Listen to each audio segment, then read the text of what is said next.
Assalamualaikum warahmatullahi wabarakatuh. Innal hamdalillah nahmaduhu wa nasta'inuhu wa nastaghfiruh wa na'udzu billahi ta'ala min shururi anfusina wa sayyiati a'malina. May yahdihillahu fala mudilla lahu wa may yudlil fala hadiyalah. Wa asyhadu an la ilaha illallah wahdahu la syarikalah wa asyhadu anna Muhammadan abduhu wa rasuluh. Wa sallallahu wa sallama wa baraka ala hadzal nabiyil karim wa ala alihi wa ashabihi ajma'in, amma ba'd. Hadirin sekalian, jamaah yang dirahmati Allah Subhanahu wa taala. Alhamdulillah, sore hari ini saya bersyukur kepada Allah Subhanahu wa taala bisa bersama antum semuanya dalam kajian tentang akhir zaman. Mudah-mudahan pertemuan kita lewat majelis ilmu sore hari ini diberkahi dan dirahmati Allah Subhanahu wa taala. Mudah-mudahan duduknya kita di sini saat ini dicatat sebagai amal soleh yang akan memberatkan timbangan amal kebaikan di akhirat nanti.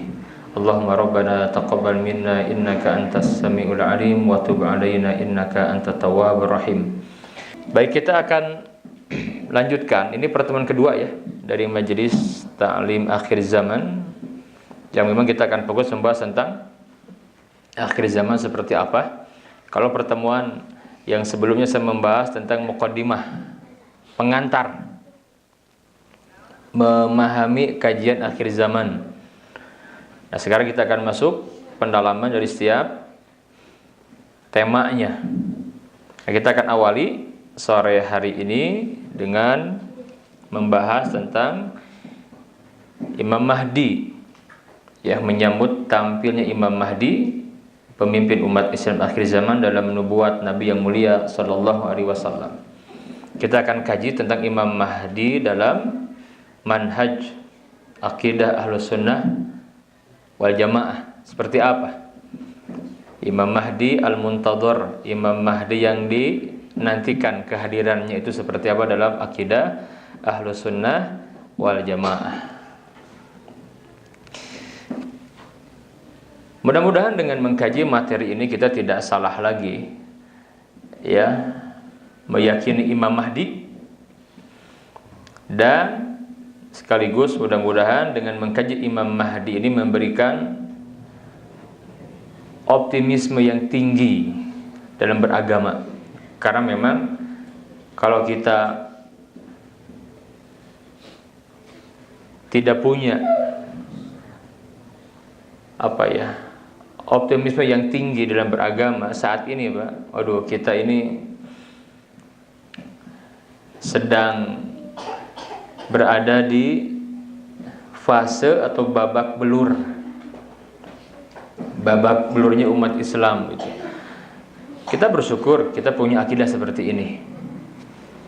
Bisyarah nubuwah, kabar gembira dari Nabi tentang akan munculnya pemimpin umat Islam di akhir zaman. Ini memberikan harapan kepada kita. Dan ini akidah namanya gitu. Ini akidah. Kita mengikat hati dengan keyakinan akan hal ini. Dan kita juga akan tahu penyimpangan umat terhadap Al-Mahdi. Ya, kita akan tahu penyimpangan umat terhadap Imam Mahdi ini seperti apa. Baik, karena berbicara tentang Imam Mahdi ini perkara yang gaib ya. Saya sudah sampaikan, yang hadir pertemuan pertama kaidah-kaidahnya saya sudah sampaikan, bahwa berbicara tentang perkara yang gaib ini kita harus merujuk kepada sumber yang aman, yang terpercaya, yaitu Al-Quran, sunnah Nabi yang sahihah, sunnah Nabi yang benar, yang sahih, tidak yang lemah. Untuk masalah akidah gitu ya, kita harus benar-benar selektif. Karena berbicara tentang Imam Mahdi sendiri, ada hadis-hadis yang sahih, ada yang lemah, dhaif, ada yang maudhu, ada yang palsu. Yang saya sampaikan dalam kajian ini saya hanya mengutip hadis-hadis yang sahih saja ya, tentang Imam Mahdi seperti itu. Taib. Imam Mahdi itu bukan nama orang. Jadi Imam Mahdi itu gelar bagi seorang pemimpin yang saleh. Al-Mahdi itu sendiri artinya orang yang mendapatkan petunjuk.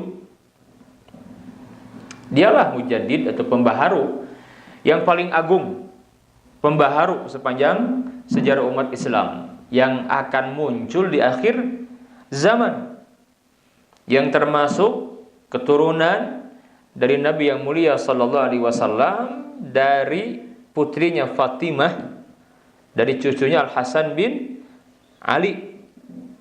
Allah memberikan kekuatan kepada agama Islam dengannya. Dalam beberapa hadis beliau memerintah selama 7, 8 atau 9 tahun, antara 3 angka ini yang dijelaskan. Antara 7, 8 atau 9 tahun saja. Memenuhi dunia dengan keadilan setelah sebelumnya dipenuhi dengan kezaliman. Umat di zamannya akan diberikan kenikmatan yang belum pernah diberikan kepada selainnya, dan bumi akan mengeluarkan tumbuh-tumbuhannya, langit menurunkan hujan, dan dilimpahkan harta yang banyak. Jadi Imam Mahdi ini nanti akan menyampaikan Islam ke penjuru bumi, gitu. Sekarang sepertiga bumi yang masuk Islam itu, Pak. Nanti itu semuanya ke penjuru bumi dimasuki dakwah Islam. Nah, Imam Mahdi nanti akan membawa dakwah Islam ke penjuru bumi ini, gitu, sebelum kiamat. Kita lihat dari dalilnya, Pak. Yang pertama hadis yang sahih, hadis yang dikeluarkan oleh Imam Al-Hakim dalam Mustadraknya. Nabi yang mulia sallallahu alaihi wasallam bersabda, "Yakhruju fi akhiri ummati al-Mahdiyyu." Al-Mahdi akan keluar di akhir umatku, di akhir kehidupan umatku. Jadi kalau bicara di akhir kehidupan umatku ini, kenapa di awal saya menyampaikan tentang babak sejarah umat Islam yang 5 itu, yang sekarang alhamdulillah saya bersyukur di mana-mana sudah banyak dibahas, agar kita tahu di babak mana kita berada, bagaimana sikapnya, dan apa yang akan terjadi di hadapan kita. Ini penting sekali agar muncul optimisme yang tinggi dalam beragama, gitu. Karena kalau berbicara tentang apa yang menimpa umat saat ini, waduh, nampaknya kita ini benar-benar sedang digencet, gitu, Bu, ya. Ya, Pak, ya. Dari mana-mana kan terus dipojokkan, dijadikan kambing hitam, bulan-bulanan umat yang lain, gitu. Bahkan kita sekarang hidup, Allah takdirkan, di masa pemerintahan yang memimpin negeri ini pun juga kelihatan, ya, bagaimana kebencian kepada musliminnya, mencari-cari celah untuk menjatuhkan muslimin. Nampak sekali, gitu. Nah, jadi yakhruju fi akhiri ummati al-Mahdi. Al-Mahdi akan keluar di akhir kehidupan umatku. Yuskihillahul ghaitha. Allah akan menurunkan hujan kepadanya. Wa tukhrijul ardu nabataha. Bumi menumbuhkan tumbuh-tumbuhannya. Wa yu'til mala sihahan. Diberikan kepadanya harta yang melimpah. Wa taktsuru al-masyiyah. Semakin banyak binatang ternak. Wa ta'zumul ummah. Umat mulia menampakkan lagi kemuliaannya, gitu. Ya'isu sab'an aw thamanian, dan dia memerintah selama 7 atau 8 tahun. Bapak Ibu, ini ucapan Rasulullah yang derajatnya itu sahih.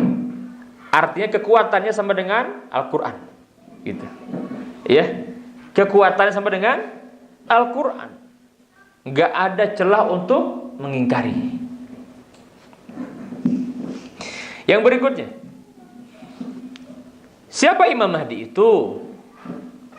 Jadi Imam Mahdi dalam akidah Ahlus Sunnah wal Jamaah, akidahnya Rasulullah, para sahabat, as-salafun as-saleh, dan kita berada di atas akidah ini, manusia biasa Jadi dia tidak tahu perkara yang gaib, tidak yang seperti digambarkan dalam hadis-hadis maudhu. Orang ini namanya sama seperti nama Rasulullah. Siapa? Muhammad atau Ahmad. Nama bapaknya sama dengan nama bapaknya Rasulullah. Siapa? Abdullah. Berarti namanya siapa? Muhammad atau Ahmad bin Abdullah. Keturunan dari Fatimah binti Muhammad, dari anak cucunya Hasan bin Ali radhiyallahu taala anhu. Di antara ciri-ciri fisiknya, lebar dahinya, mancung hidungnya. Ini ciri-ciri fisik yang kita terima dari hadis yang sahih. Ya, kita perdalam ke depan. Ini dimuat Bu dalam beberapa kitab ulama salaf terdahulu, seperti Imam Ibnu Katsir dalam kitabnya An-Nihayah fil Fitan wal Malahim wa Asyarat As-Sa'ah, itu menuturkan hal ini. Mana dalilnya? Ini Bu. Yang pertama, dari Ummu Salamah radhiyallahu anha, beliau menceritakan bahwa Nabi yang mulia sallallahu alaihi wasallam bersabda, Al-Mahdiyu min itrati min waladi Fatimah. Al-Mahdi berasal dari keturunanku. Itrah itu keturunan, nasab. Min waladi Fatimah, dari anak cucu keturunan Fatimah binti Muhammad sallallahu alaihi wasallam. Jadi ahlul bait. Orang yang paham hal ini nggak akan goyang, nggak akan sibuk, terpengaruh oleh orang-orang yang ngaku Imam Mahdi. Kan sudah banyak, termasuk di negeri ini juga ada yang ngaku Imam Mahdi. Ya, ada. Di Malaysia ada nggak? Di Malaysia ada. Ngaku Imam Mahdi. Di kita ada. Saya waktu umroh Ramadan kemarin heboh. Ada yang ngaku teriak Imam Mahdi di dekat rukun dan makom Ibrahim. Memang gitu, kalau lihat dari rukun Hajar Aswad dan makom, memang hadis Nabi begitu menunjukkan. Tapi orang mana Bu? Orang Indonesia. Hidungnya pesek gitu ya. Ditanya ngaranna saha? Bukan Muhammad, bukan Ahmad ya. Ah, jadi rada jauh gitu Bu ya. Apa ujungnya Bu ditangkap sama askar, bukan dibahingat Bu, ditangkap ku askar gitu. Diamankan oleh askar di Masjidil Haram, itu ujungnya gitu ya. Sehingga diindikasi ini agak ada gangguan jiwa gitu ya. Ada yang begitu gitu. Atau di Malaysia sibuk ada kelompok gitu ya, yang ada sebagian pengikutnya dari Indonesia ini yang ngaku bahwa pemimpinnya itu Imam Mahdi gitu. Ya, Imam Mahdi itu. Di ngarang-ngarang lah silsilahnya terus. Udah meninggal pemimpinnya, sudah meninggal. Mana kebuktian? Dajjal dibunuh gak di tangan itu kan? Di zaman dia kan, Isa turun gak ada, udah keburu mati Imam Mahdinya gitu. Loh, kok udah mati gak ada perubahan gitu ya? Dajjal belum muncul gitu kan? Isa gak turun, nah berarti Mahdi palsu gitu. Ya karena tadi orang itu tidak paham seperti apa sih Nabi menyebutkan Al-Mahdi itu. Harus utuh Bu, harus utuh memahaminya. Ah begitu ya. Ini penting sekali biar kita tidak mudah terprovokasi mendengar, wah aku Mahdi ya. Ada orang Garut misalkan ya, dan tidak ada nasab ke Rasulullah, ini tidak benar. Hadis yang lain, hadis yang sahih yang dikeluarkan Imam At-Tirmidzi, Imam Ahmad dan Abu Dawud. Rasulullah sallallahu alaihi wasallam bersabda, la tadhhabu aw la tanqadi ad-dunya hatta yamlikal arab rajulun min ahli baiti yuwatiu ismuhu ismi. Tidak akan lenyap atau tidak akan sirna dunia ini, tidak akan kiamat hingga bangsa Arab dipimpin oleh seorang laki-laki dari keturunanku yang namanya sama seperti namaku. Atau nggak bisa juga direkayasa. saya punya anak namanya Udin, ganti jadi Ahmad atau Muhammad. Saya namanya Cecep, ganti jadi Abdullah. Sibuk ganti gitu ya, akte diganti, KTP gitu, nanti Muhammad bin Abdullah. Ya nggak bisa juga, ini alamiah saja gitu.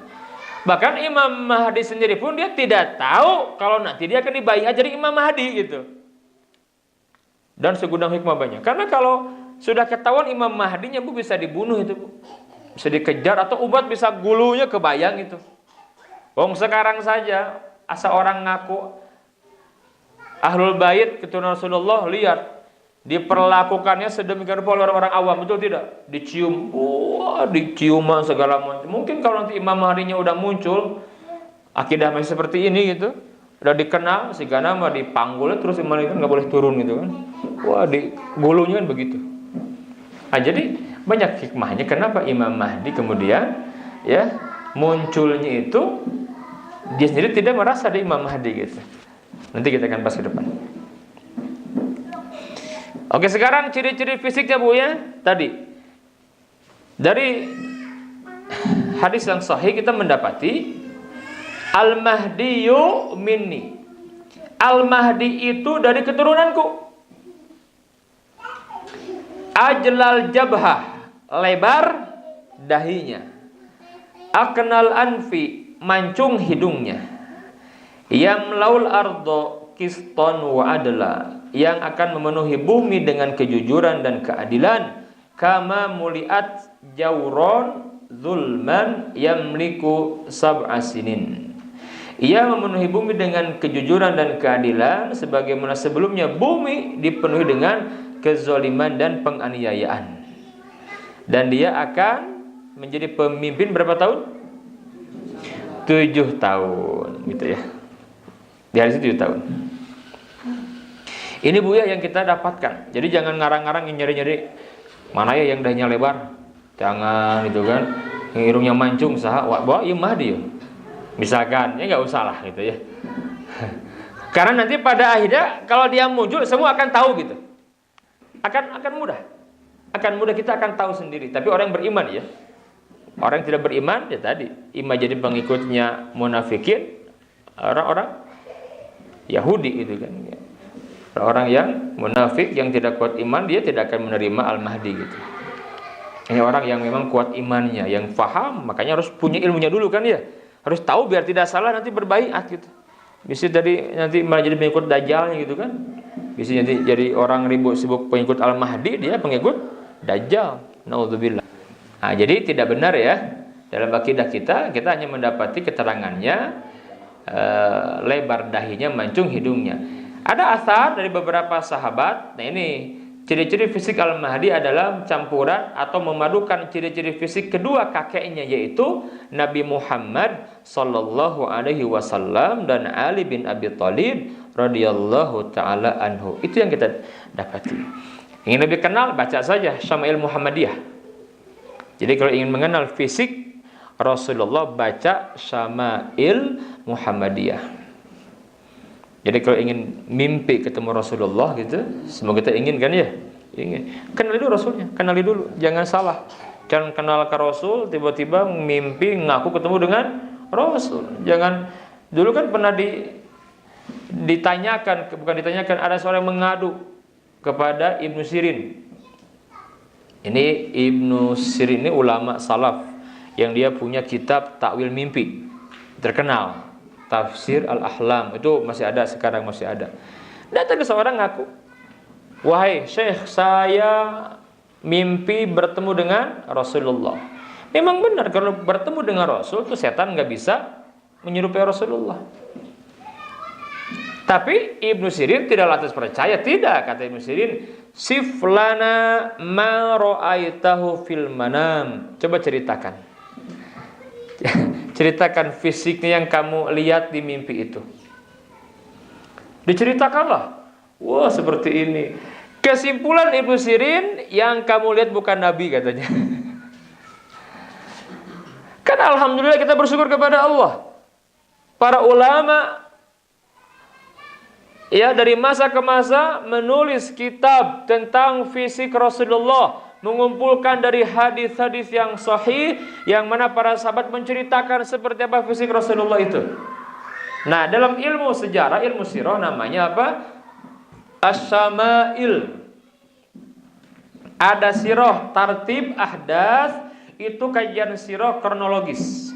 Kita membaca sirah Nabi lahir kapan, kelahiran, terus usia 0 sampai 5 tahun di mana, 5 sampai 6 dengan ibunya, 6 sampai 8 dengan kakeknya, 8 sampai menjelang nikah dengan pamannya. Itu tartib ahdas, sirah secara apa? Kronologis. Kalau ingin menggali hikmah namanya kajian sirah secara fikihnya, fikih sirah. Misalkan kenapa Nabi yang mulia menggembalakan kambing? Kok tidak menggembalakan kuda? Tidak menggembalakan onta, apalagi munding. Apa munding teh? Kerbau ya. Kenapa itu? Ada hikmahnya itu. Karena Allah sedang menyiapkan Muhammad bin Abdillah ya menjadi sosok pemimpin manusia yang layak mendapatkan risalah kenabian. Maka kemudian hari Nabi menyebutkan ma ba'atsallahu nabiyan illa ra'al ghanam. Tidaklah Allah mengutus setiap nabi, pasti nabi itu pernah menggembalakan kambing. Lihat gambarnya Yesus. Oh, apa digembalakan itu? Kambing. Mereka juga mereka itu. Kan tidak kuda, tidak ya? Kuda apa unta? Enggak. Nabi Musa di Quran disebutkan menggembalakan kambing. Apa hikmahnya? Nah, dalam fikih sirah itu. Fikih sirah. Seperti kitabnya Ali Muhammad As-Salabi atau Muhammad Sa'id Ramadan Al-Buti atau Dr. Muhammad Al-Ghazali dan masih banyak. Itu fikih sirah gitu. Silakan setiap episode Nabi itu bisa digali hikmahnya, ketemu hikmahnya gitu. Seperti itu ya.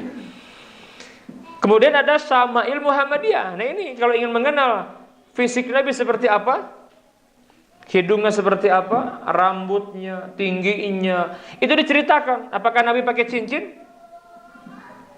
Apa Nabi pakai kaos kayak sekarang gitu, atau pakai gamis atau bersorban? Apa warna? Itu dia di Syama'il Muhammadiyah namanya. Ada kitab bagus, Syama'il Muhammadiyah karangan Imam At-Tirmidzi. Dan banyak yang lainnya. Saya punya buku itu semuanya. Itu ya. Nah, jadi apa seseorang tuh nggak bisa asal ngaku ketemu Rasulullah harus diuji. Ya ngaku boleh kan? Sah-sah aja. Orang ngaku boleh kan? Boleh. Tapi benar tidaknya pengakuan harus diuji dulu. Bisa ada yang ngaku ketemu Rasul. Kayak gimana? Ya Rasul itu di mimpi situ orangnya gemuk, bucitruk, botak. Wah itu bukan Nabi itu ya mah. Jin tomang itu mah ya misalkan kan ketahuan. Bisi gitu kan. Dengan PD-nya ketemu Rasul sehingga kan padahal bukan Rasul itu kan. Makanya aneh amalannya misalkan ya begitu. Oke, sekarang kita kaji peristiwa-peristiwa yang mendahului tampilnya Al-Mahdi. Ya. Yang pertama, adanya perselisihan antar manusia yang sangat dahsyat, perselisihan. Yang kedua, banyaknya gempa. Yang ketiga, bumi dipenuhi dengan kesewenang-wenangan dan kezaliman. Nanti ciri yang khususnya ada lagi nanti, seperti ada sengketa, ya 3 anak khalifah, gitu. Kita bahas secara khusus ya. Khalifah di sini apa maksudnya gitu. Oke, kita lihat 3 ciri ini dulu yang memang kita temukan sekarang. Jadi kalau kita membaca dalam sejarahnya, enggak kita temui ya puncak perselisihan manusia itu seperti zaman sekarang ini, babak keempat ini gitu, luar biasa. Manusia berselisih itu luar biasa gitu ya. Ini hadisnya. Ada yang menarik dari bahasa Rasulullah di sini. Nabi bersabda, "Ubasyirukum bil mahdi." Aku sampaikan kabar gembira. Kabar gembira. Jadi diawali dengan ubasyirukum. Ubasyirukum bil mahdi. Aku sampaikan kabar gembira kepada kalian. Yub'atsu fi ummati. Ya, tentang datangnya Al-Mahdi yang diutus ke tengah-tengah manusia ketika manusia itu ala ikhtilafin minan nas, sedang dilanda perselisihan. Wa zalazila, bencana apa? Bencana alam. Gempa. Fayamlaul arda, qistan wa adla. Dia akan memenuhi bumi dengan kejujuran dan keadilan sebagaimana sebelumnya bumi dipenuhi dengan penganiayaan dan kezaliman. Ya, kama muliyat jauron wa zulma. Kita lihat di sini, Bu. Ubasyirukum bil mahdi gitu. Aku kabarkan berita gembira. Ya, aku sampaikan berita gembira tentang akan diutusnya Al-Mahdi. Yub'atsu fi ummati ala ikhtilafin minan nas, yang diutus di saat puncak perselisihan manusia. Mohon maaf kalau saya berkomentar, ya, saya melihat saat ini memang kondisi perselisihan antar manusia itu memang puncaknya.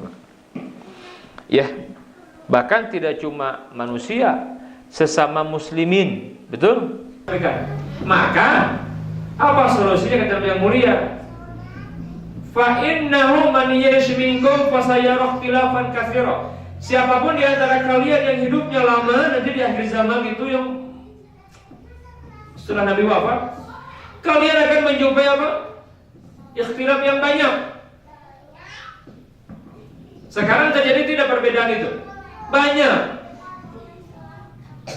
Tapi Nabi juga beri solusinya, Pak. Fa'alaikum bisunnati wa sunnatil khulafa'ir rasyidin al-mahdiyyin wa addu bin nawajidhi. Tamassaku biha wa addu bin nawajidh. Wa iyyakum wa muhdatsatil umur fa inna kulla muhdatsatin bid'ah. Jadi kalau ada perbedaan itu kembali kepada sunnahku dan sunnah khulafa'ir rasyidin, bukan kepada para kiai gitu. Ya, kalau kiai menyampaikan qala Allah qala Rasul, silakan ikuti. Tapi kalau kiai menyampaikan statement yang bertentangan dengan qala Allah qala Rasul, jangan ikuti, betul tidak? Mudah-mudahan pertemuan ke depan kita sempurnakan ya, insyaallah dengan kajian Al-Malhamah Al-Kubra. Ya, jadi tidak ke Dajjal dulu ya, kita bahas dulu Al-Malhamah Al-Kubra. Kita bahas peperangan akhir zaman ya. Perang akhir zaman, perang di mana kembali kepada zaman budak. Seperti apa sih kita akan bahas ke depan. Maaf tidak ada diskusi dulu ya, insyaallah. Disimpan dulu aja lah, biar penasaran, kita akan sempurnakan. Subhanakallahumma wa bihamdika asyhadu an la ilaha illa anta astaghfiruka wa atubu ilaik. Assalamualaikum warahmatullahi wabarakatuh.